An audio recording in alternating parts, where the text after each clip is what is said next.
It's so makulimlim, and it was raining cats and dogs. It was raining acanthurus earlier while we were eating our brekkie. I'm alone, I'm all by myself because TTT is having classes. That is building 1 of Belmont. That is where we're staying.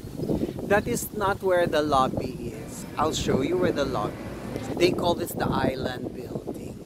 How do you get to our unit at the 6th floor? You take the elevator from here, go to the 5th floor, then walk towards this bridge there, Garden Bridge, and then you end up at the UG of this building, the Ridge. Then you take another elevator to the 6th floor. It's mahabang salaysayin if you're at the Ridge. But it's okay. Namamasyal naman tayo. Alam mo, makwento ko lang. Pag namamasyal kami, of course, aside from the element of cheap pricing, we're looking for a place na hindi siya building. Parang ito. Kasi kami ni TTT, we live in a condo building. So we want to avoid condo sickness na limited space, ample naman na common shared areas, but you share it with a lot of people. Yeah. So we try to avoid that. But we also want to experience this, Belmont and Boracay. But I'm happy I chose to stay here. I chose because it's my idea to stay here. Because it's a totally different experience naman. Hindi siya parang nasa condo ka lang. Kasi what I really want, lagi ako naghahanap ng na may garden, na may, may foliage, na hindi city, yung paglabas mo may lupa. Kasi yun ang hinahanap mo pag nakatira ka sa isang building. Pero okay din naman kasi there's a forest.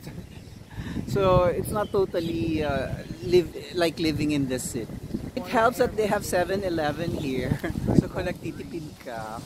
Because here, if you get yung mga Agoda, Expedia, Booking.com rates, it's so mura.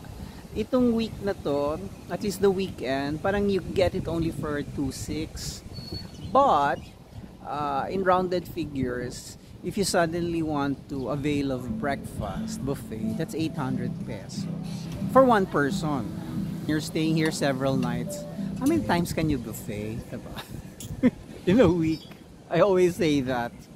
Maybe some people can hack it. Eating buffet every day for the next 3 nights. For the next 3 days, I mean. That's Savoy Hotel and that is Savoy Retail. So there's another hotel, the Savoy, aside from Belmont.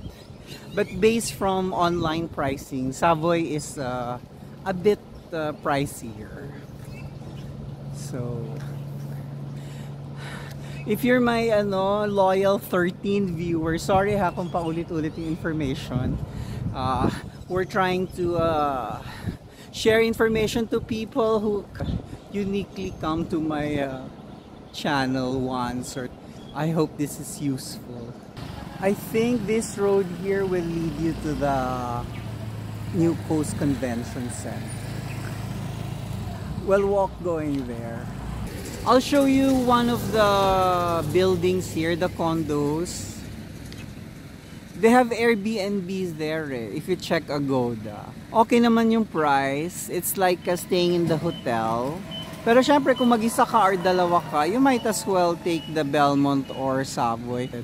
So I don't know how much is the a la carte, the walk-in for the buffet. I saw some guests kanina, mag-a la carte lang sila. But a la carte is expensive Their black burger there is already 500 pounds.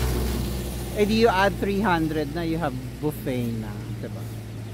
But if you have a compact tummy naman, baka you're just the type of toast and coffee type. O di, you don't need the buffet. I like the shot. Ang haba ng bush. There. That street there, that's your street going out of New Coast. And wow, what a wonderful view. Umuulan sa horizon. I'll show it to you. Ang ganda po, no. Sino kaya mga nakabili ng lote malapit sa sa beach? And to the left is the Boracay New Coast Convention Center. It's a big tent. We're along Pineapple Street, Pineapple Corner Ocean, and that white thing there is the main entrance to the convention center. I'm not quite sure, no, kung merong beach access itong Pineapple. Does it end at the beach? Behind me is that hill. Tapos sa gitna na yan may fence. I wonder if that fence is electric fence ba yarn?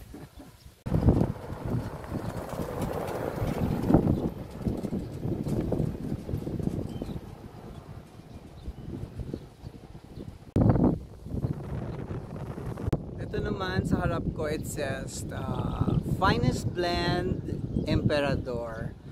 Pero wala ding laman. But if it's Emperador, that means it's a Mega World property. Pero bakit wala ring operation? Paano kaya mo ma-market ito, no? Kasi there are hotels. Tapos, there's this building here that's probably operating a restaurant or a boutique hotel. Ako if this is competitive or may advantage siya ng bahagya, I would like this kasi you can walk here, jog, tapos if they have mga bicycle not rental, bicycle you could use for free, diba? Maybe you can choose this one. I would choose this one. Why not? But I don't like the firewall. Nakakasira ng design ng firewall. Maybe because kasi yung next property, pag nagtayo siya dyan, mawawala na yung firewall. Sila, elbow to elbow na yung properties nila. I think I have enough appreciation of this side of the subdivision. I will go to the roads nearest the sea.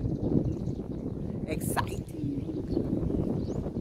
Oh, sarap ng hangin. I know, pangit yung sounds na yan kasi wala tayong pang muffled ng wind. But, well, who cares? You care kasi maingay. Pero ako, I like that sound kasi I grew up naman watching films na if it's mahangin, talagang may ganyang sound. Daming alarm. Parang wala namang nakatira. So, was it operational or hindi pa sila nagsa-start? The cuts of the lots here from street to street, like this one is the front street and this is the side street. But the pillars here are better looking. Maybe this is the main entrance of this building, not this one. Now I'm intrigued. So this is I think this is the frontage. Because it looks better than the one we saw earlier. May naamoy ako, ang bango-bango. Is it Calachuchi? Dama de Noche? But anong oras na?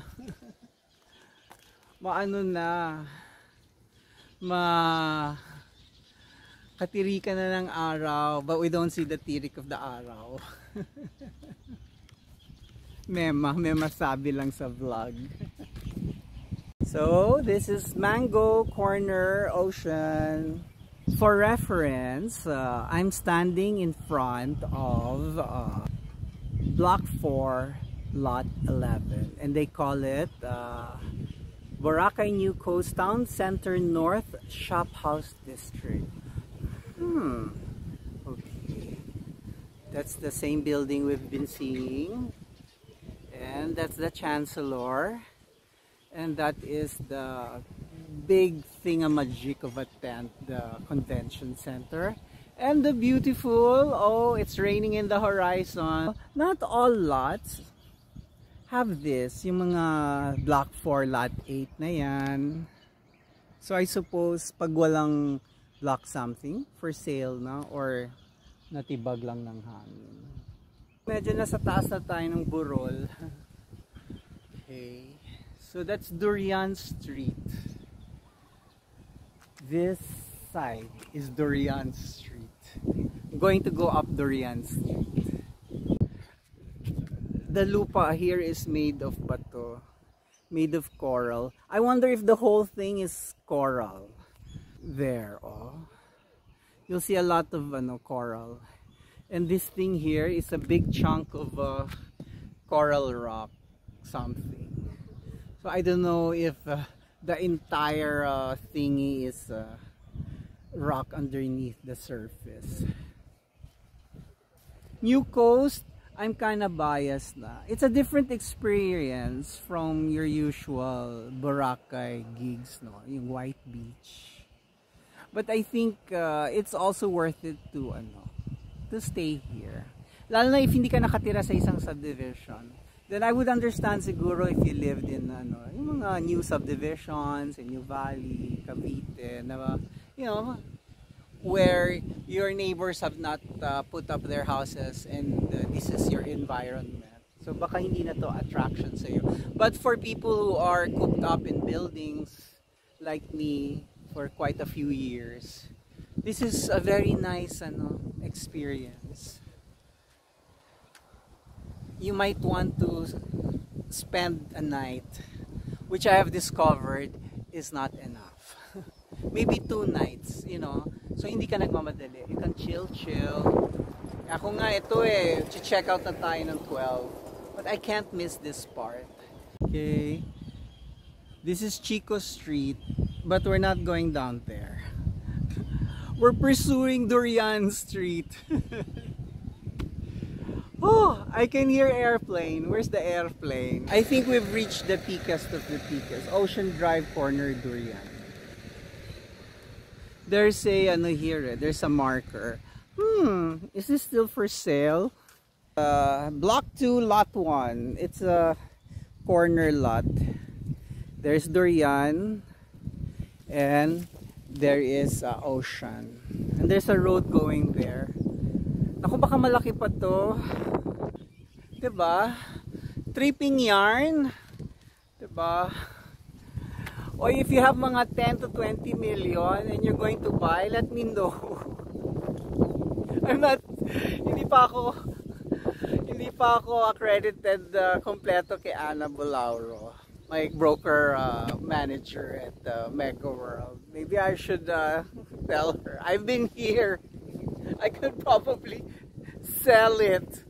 So people watching, if you have that amount of money, I don't know how much these lots are going to cost you, but I assume if you have 10 to 20 million to spare, come by here. Methinks at this point, maybe people would say it's too early, nothing is still happening, not too much traffic, diba? Sabi nga sa TikTok, kailan mo bibili ni yarn? Pag uso na, pag in demand na, kailan mo bibili niyan? Pag times 5 ng price. So if you have a spare money to if you have spare money, I think it's the right time to buy. Land banking, ika nga, diba? Sabi nga nila, many of the real estates that you buy, you hold it for the next generations. Diba? Maybe not your son, maybe your apo na. Diba? Biglang nagbenta. Diba? Oh, buy na for me. I want to say I have a client here. Or maybe if I taya lot, maybe I'm going to buy this Block 2, Lot 1 of the Town Center North Shop House District. After all, I have this illusion to put up a boutique hotel. Why not if you have the money, diba? Ang tanong lang, if I put up the boutique hotel, I'm pretty sure you're not gonna have that view.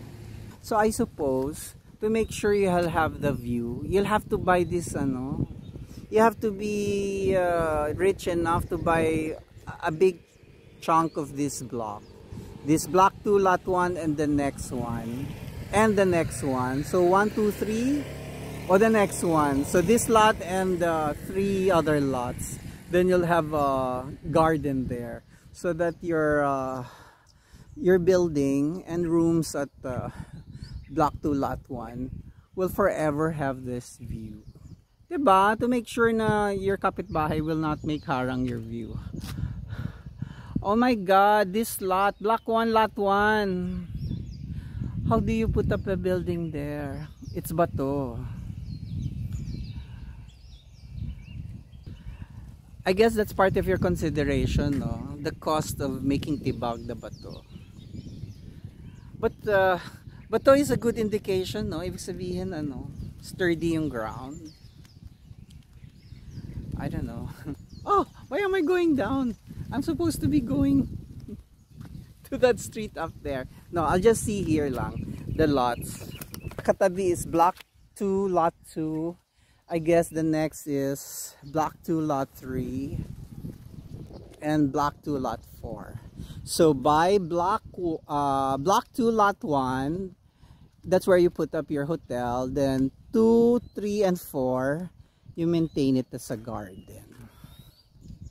Diba? Or buy the entire block 2. Kala mo naman, wishful thinking. Alam mo, pero oh, this is block 5 now. So gaano bang frontage ng mga 2? Kasi tinan mo, si block 2, yung puti na yan, then the next doon is already this is lot 4, then lot 3. We'll count the steps nga later on sa harap nung ano, ng ang tawag dyan, sa harap ng isang structure na yon. I'm 5'5". So kung ilang normal steps from one end of the property line to the other. Andito tayo sa block 1, lot 1. I'll start walking. We'll count. Again, I'm 5'3" something and normal walking lang. 1, 2, 3, 4, maalog ba? 5, 6, 7, 8, 9, 10, 11, 12, 13, 14, 15, 16, 17, 18, 19, 20 steps. We're approaching Ati Street. Nasa tuktok na tayo. So baka yung lot 1, yung block 1, lot 1, that is the Atis. Wow! See, if you really want the tuktok, it has to be Durian Corner Atis. Oh, diba? This is perfect. Dito na tayo. Ito na ang ano natin. Ang lotto purchase.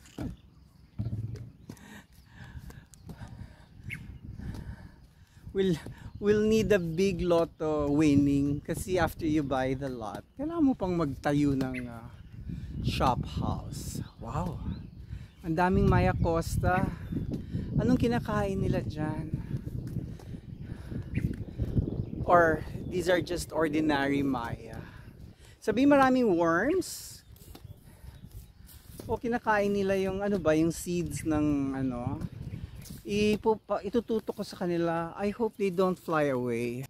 Ooh, I'll move para magliparan sila. Wow! Ito yung mga mayang binibenta sa ano, mga pet shop. Can you see it? Oh. Para lang silang ano, mga bubuyog. Wow! Oh. Ba't kayo nandito? Anong nakakain nyo dito? Wala namang palay. Sarap ng lilim. Uy, true enough. May village nga. May mga bahay na dito. Kunan lang natin yung ano, pinaka-entrance. Hindi ba? Yung ginagawang parentahan yung bahay. Yung beach house. Ayan po. Ayan? Ah, okay. Pero, pag dito ka nakatira, paano ka lalabas? Siyempre, hindi ka naman taga dito kung mag-Airbnb.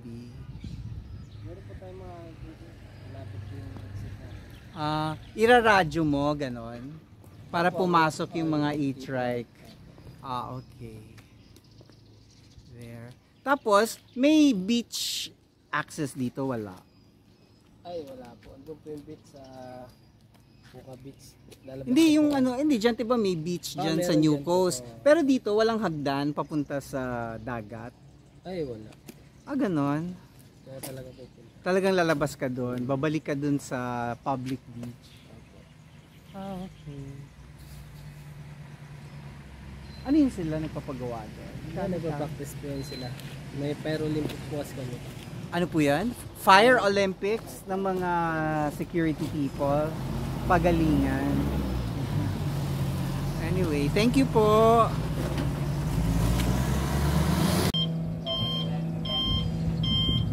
Papasok pa siya.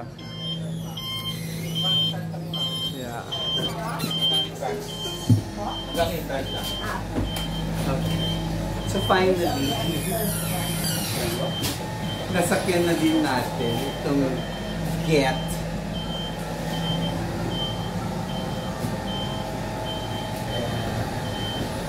Very strong aircon. So ayan, nakababa naman tayo dito. Naawa sa akin.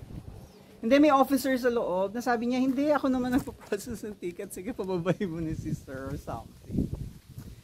Oh my God. Imagine mo kung babalik na naman ako dun sa ocean somewhere, sabi niya. Saan ako bababa? Siyempre mag-check out pa tayo. Tapos wala na tayong ginawa kung maglakad ng maglakad.